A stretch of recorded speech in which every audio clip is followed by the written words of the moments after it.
Canada just announced nearly $35 billion to fortify its Arctic. New military bases, new roads, new ports, a massive expansion across one of the most remote regions on Earth. And that raises a simple question most people never think about. Why is the Arctic suddenly becoming so important that countries are pouring billions of dollars into it? Because the Arctic is changing fast. Russia has been expanding military bases along its northern coast, China has declared itself a near-Arctic state, and NATO countries are suddenly running massive exercises above the Arctic Circle. Canada's announcement this week is part of that shift. For decades, the North was treated like a distant frontier. Well, now it's becoming a strategic crossroads for trade, resources, and security. And the question Canada is finally being forced to answer, well, it's simple. Can a country defend and develop a region this vast before someone else decides it matters more? And today, we want to dive deeper to answer that question. Because yesterday, we talked about the international side of the story, NATO exercises and Arctic cooperation with Nordic countries. And we have the links that you can check out below. But today, we want to talk about what exactly Canada is building in the North and why does it suddenly matter so much? Because what happens in the Arctic, it doesn't just affect Canada. It affects global shipping routes, critical minerals, and even missile defense for North America and Europe. So let's start with what Canada is actually building in the North, because this isn't just a single base or a symbolic announcement. It is a full modernization of Canada's Arctic infrastructure. The biggest piece of the plan is upgrading Canada's forward operating locations in Yellowknife, Inuvik, and Iqaluit, along with the major base at Goose Bay in Labrador. These are the airfields that allow fighter jets and surveillance aircraft to operate all across the Arctic. Now, many of these northern facilities were originally built during the Cold War, when the main concern was Soviet bombers flying over the pole. But modern security threats, they look a lot different now. So those upgraded runways and hangars, they aren't just about maintaining old aircraft. They're about preparing for the next generation of fighters that will patrol the Arctic. And Mark Carney actually acknowledged that directly when he made the announcement in Yellowknife. He said Canada has spent decades approaching the Arctic through what he called piecemeal investments, funding isolated projects here and there instead of building a real long-term strategy. In other words, the North was never ignored completely, but it was never treated as a central national priority either. What this $35 billion plan tries to do is change that. Instead of scattered upgrades here and there, the government is tying together military infrastructure, transportation corridors, energy projects, and northern communities into a single Arctic strategy. Defense officials are now thinking about hypersonic missiles, advanced cruise missiles, long-range drones, and submarines operating under Arctic ice. Those technologies, they move faster, travel farther, and are much harder to detect than the systems that the Cold War radar networks were designed to actually track. So part of this investment is simply bringing Canada's Arctic defense network into the modern era. Welcome to the 21st century, Dave. The upgrades announced this week include new runways capable of handling advanced aircraft like the F-35 fighters that Canada is purchasing. They include new hangars, new facilities, ammunition storage, housing for crews, and modern communications. Of course, all of that combining one big infrastructure. Canada has already committed to purchasing F-35 jets to replace its agency F-18 fleet. We know that. These aircraft are designed to operate in highly networked environments, sharing radar data and intelligence across NORAD and NATO systems in real time. Now, in theory, that all makes perfect sense for Arctic defense. The F-35s can detect threats at long distances and operate alongside American and allied forces in a coordinated air defense network. But the politics around those aircraft have become much more complicated in the past year. Because while Canada is modernizing its military, the political relationship with Washington has become, let's say, a little unpredictable, to say the least. Yeah, that's being kind, actually. Donald Trump has repeatedly referred to us as the 51st state. He's referred to Prime Minister Mark Carney as a future governor, and recently his administration even circulated a strategic map describing the region from Greenland to the Gulf of Mexico, which he renamed the Gulf of America, as Greater North America.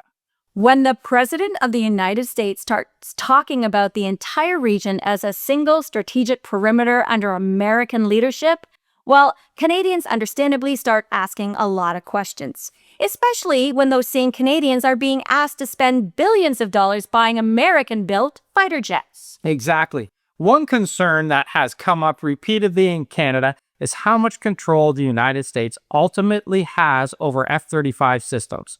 These aircraft rely on American software updates, logistics systems, and maintenance networks. Which raises a difficult question in a moment when Washington is openly questioning Canada's sovereignty. If your most advanced military equipment depends on systems controlled by another country, how independent are you, really? So true. And that debate is one reason Canada has also been evaluating alternatives like Sweden's Gripen fighter. The Gripen is designed to operate from remote airstrips, require less logistical support, and gives countries more direct control over their systems. In other words, it's built for countries that want to maintain greater operational independence. Now, Canada hasn't canceled its F-35 purchases yet. The government remains committed to a number of those aircraft. But the discussion around Arctic defense has reopened a broader debate about how Canada balances interoperability with allies and sovereignty over its own military capabilities. And that debate becomes really relevant when you consider where many of these aircraft will actually operate: the Arctic. Because defending a region as vast as this isn't just about having bases and radar systems. It's also about having aircraft that can patrol enormous distances, operate in extreme conditions, and respond quickly when something enters Canadian airspace. Which brings us back to why this $35 billion investment matters, because Canada's Arctic is enormous. If you look at the map, Canada controls about 40% of the Arctic coastline. That's an area larger than the entire European Union, and yet fewer than 200,000 people live across Canada's entire Arctic region. Which means that defending the Arctic isn't like defending southern borders with highways and cities. It's more like, I'll say, protecting a continent-sized wilderness where the nearest runway might be hundreds of kilometers away. And that's exactly why infrastructure matters so much up there. Bases, radar stations, roads, ports, fuel depots. Those are the things that actually turn a line on a map into real sovereignty. But controlling territory on paper and actually operating there are two very different things. A lot of the Arctic has almost no roads. Many communities are accessible only by aircraft or seasonal shipping. And in winter, temperatures drop below minus 40 degrees. So infrastructure has to survive conditions that would shut down most southern cities altogether. Which is why the announcement wasn't just about military bases. Canada is also building a network of what the government calls Northern Operational Support Hubs. 2 major hubs will be built in Whitehorse and Resolute in Nunavut, along with smaller support nodes in Cambridge Bay and Rankin Inlet. Think of those hubs like logistical pit stops across a vast wilderness. They provide fuel, supplies, and infrastructure so that aircraft and military units can move quickly across the region. Now, without them, operating in the Arctic becomes incredibly slow and expensive.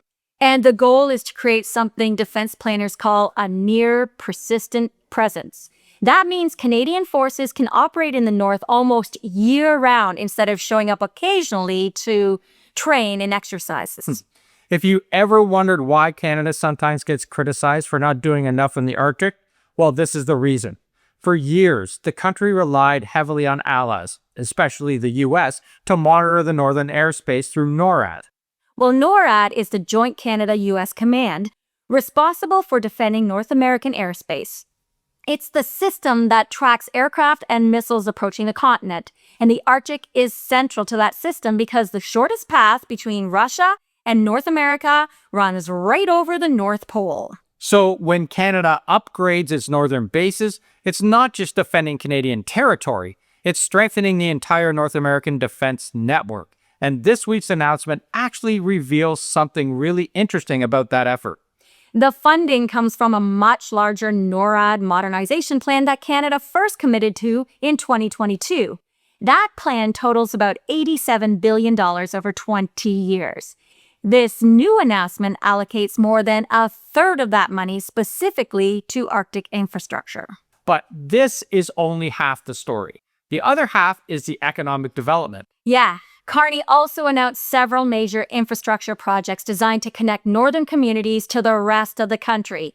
One of the biggest is the Mackenzie Valley Highway, which would create an all-season road linking Yellowknife to Inuvik. Yeah, that might sound like a local transportation project, but it's actually a major national development plan. Right now, many northern communities rely on winter ice roads that only exist for part of the year. When the ice melts, well, those supply routes disappear. So building permanent highways changes the entire economic equation and allows goods, equipment, and people to move year-round. It lowers the cost of food and supplies in northern communities, and it makes it much easier to access natural resources in the entire region. Now, another project being accelerated is the Grays Bay Road and Port. That would connect mineral deposits in northern Canada to a deep water port on the Arctic Ocean. That would allow critical minerals to be exported directly to global markets. And that part of the story has global implication. The world is entering a massive competition for critical minerals. Lithium, cobalt, rare earth minerals. We say this over and over because they are needed for batteries, electric vehicles, and advanced electronics. And Canada's Arctic region contains significant deposits of all of those minerals. But without roads, ports, and energy infrastructure, well, it's extremely difficult to develop them. So these infrastructure projects are about turning potential resources into actual economic activity. Prime Minister Carney also referred a series of northern projects to the Federal Major Projects Office for accelerated approvals. That office is designed to fast-track infrastructure considered essential to national interests. And one of those projects is the Tulston Hydro expansion in the Northwest Territories. It would double the territory's hydroelectric capacity, providing more reliable energy for communities and industrial projects. Now, that might not sound like a defense project, but it absolutely is. Modern military operations require massive amounts of energy. Radar systems, communication networks, and logistics hubs, they all depend on reliable power. And that highlights something that people often miss about Arctic strategy. Sovereignty isn't just about military patrols. It's also about building communities that can thrive within the region. Which brings us to another interesting development that happened this week, and it didn't happen in Canada at all. A group of First Nation leaders traveled to Buckingham Palace to meet with King Charles. The meeting focused on treaty rights and concerns about political developments in Canada, including separatist movements in Alberta. But it also highlighted something fundamental about Canadian sovereignty. Yeah, many of the treaties that define Canada's relationship with Indigenous nations were signed with the Crown long before modern Canada existed. Those agreements are now protected by the Canadian Constitution. And what does that mean? Well, it means that Indigenous communities are not just stakeholders in Arctic policy. They are treaty partners whose rights and responsibilities shape how Canada governs its northern territories. And many of the people defending Canada's Arctic, they already come from these communities. The Canadian Rangers, for example, are volunteer reserve forces largely made up of Indigenous members who live in the northern regions. Rangers conduct patrols, assist with search and rescue, and provide local knowledge in areas where regular military units they rarely operate. In a place as vast and as remote as the Arctic, well, that local expertise is incredibly valuable. So when Canada talks about strengthening sovereignty in the North, it's not just a military project. It's a partnership between federal institutions and the communities that actually live there. For decades, Canada treated the Arctic as a distant frontier, something important but not urgent. That attitude is clearly changing because geography is becoming strategic again. The Arctic sits at the crossroads of North America, Europe, and Asia, and the countries that actually live there are starting to act like it. Which means the quiet developments happening in the North today could end up being some of the most important geopolitical decisions Canada makes in the next generation. So what do you think? We want to hear from you in the comments.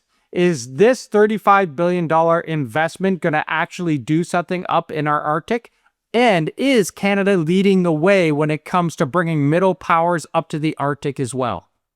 We want to hear from you, and if you want to support this channel and what we're doing, check out the pinned comment below. You will find links to our merch store for our t-shirts, the A-Team, our private Facebook group, and of course, our Substack where we go deeper into these stories.